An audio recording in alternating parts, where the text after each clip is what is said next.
है कि रूसिया इन सब क्षेत्रों में कितना डिपेंडेंट है और ये प्रोडक्ट रूसिया को एक्सपोर्ट ना होने से रूसिया के इकोनॉमी किस तरह इफेक्ट होगा।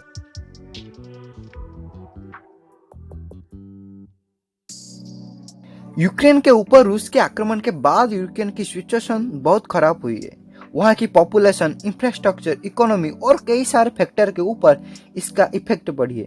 लेकिन इस जंग के कारण रूसिया के ऊपर भी बहुत सारे प्रभाव पड़ी है।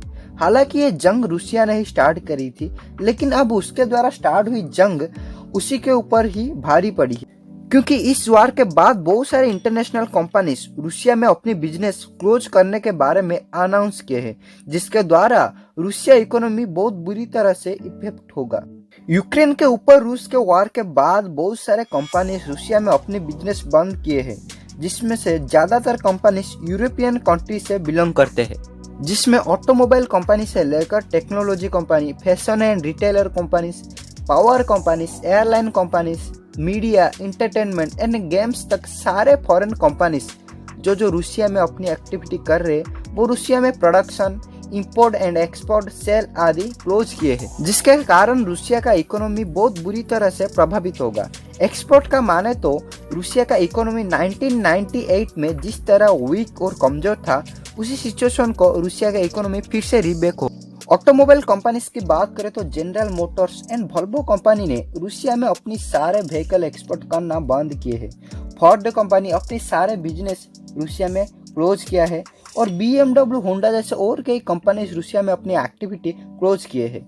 इसी तरह Apple, Facebook, Twitter, Microsoft, Dell, Oracle, Intel जैसे और कई टेक्नोलॉजी कंपनीज रूसिया के ऊपर रेस्ट्रिक्शन लगाए हैं। माइक्रोसॉफ्ट एंड डेल अपने सारे प्रोडक्शन एंड सेल रूसिया में क्लोज किए हैं और ओरेकल अपनी सभी बिजनेस एक्टिविटी रूसिया में बंद किया है। इसी तरह फेसबुक एंड ट्विटर ने रूसियन न्यूज पोस्ट और सारे पोस्ट को ब्लॉक किया है। यूट्यूब ने भी रूसियन न्यूज चैनल को अपनी यूट्यूब प्लेटफॉर्म पर, जहां पर आप ये वीडियो देख पा रहे हैं, वहां बैन किया है। इसके साथ साथ सैमसंग, एप्पल जैसे बड़े बड़े कंपनी रूसिया में अपनी प्रोडक्ट की प्रोडक्शन, सेल और एक्सपोर्ट करना बंद किए हैं। इसी तरह fashion and retailer companies, foreign airline services अपनी अपनी एक्टिविटी, बिजनेस, सर्विस रूसिया में बंद किए हैं। इसी तरह इंटरटेनमेंट क्षेत्रों में डिज्नी, स्पॉटिफाई, नेटफ्लिक्स जैसे और कई कंपनीज रूसिया में अपनी एक्टिविटी क्लोज किए हैं, जिसके कारण अब रूसिया में बहुत बड़ी इकोनॉमिकल इफेक्ट दिखाई देगी, क्योंकि रूसिया इन सब क्षेत्रों में आत्मनिर्भर नहीं है। इन प्रोडक्ट की अब हम जो बात की है उसमें रूसिया बहुत डिपेंडेंट है फॉरेन कंट्रीज के ऊपर। ये चार्ट देखकर आप अंदाजा लगा सकते हैं कि रूसिया कितना डिपेंडेंट है।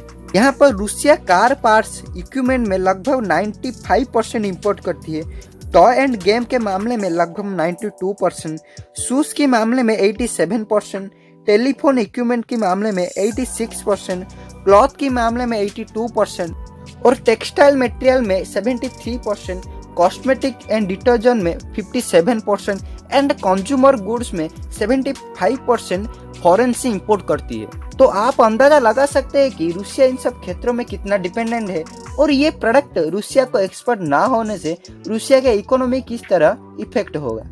अब ये सारे फॉरेन कंट्रीज के प्रतिबंध के बाद रूसिया इकोनॉमी को बहुत बुरी तरह से इफेक्ट होना पड़ेगा, क्योंकि ये सारे प्रोडक्ट की सब्स्टिट्यूट प्रोडक्ट रूसिया के पास नहीं है और रूसिया ये सारे प्रोडक्ट फॉरेन से ही इंपोर्ट करती है।